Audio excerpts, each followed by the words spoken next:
promissory note to which every American was to fall heir. This note was a promise that all men would be guaranteed the unalienable rights of life, liberty, and the pursuit of happiness.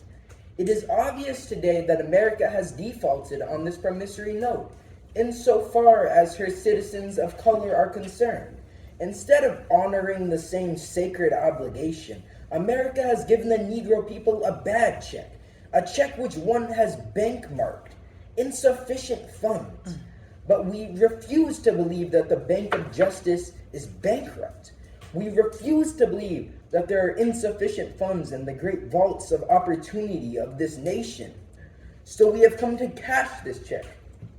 A check that will give up demand, the riches of freedom, and the securities of justice.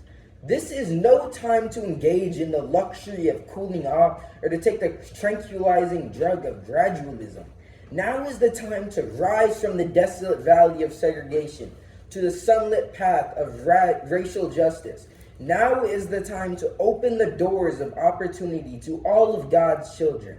Now is the time to lift our nation from the quicksands of racial injustice to the solid rock of brotherhood. I say to you today, my friends, that in the spite of the difficulties and frustration of the moment, I still have a dream.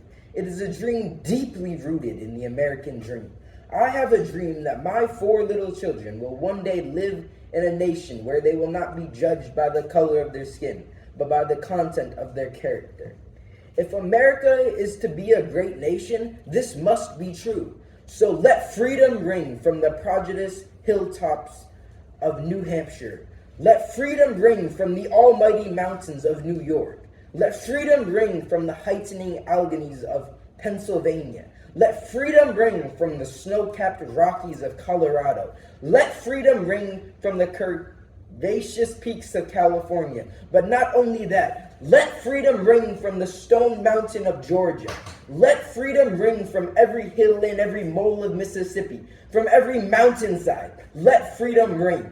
When we let freedom ring, when we let it ring from every state and every city, we will be able to speed up the day that when all of God's children, people of every color and hue, Jews and Gentiles, Protestants and Catholics, will be able to join hands and sing the words of the old Negro spiritual. Free at last, free at last. Thank God Almighty, we are free at last.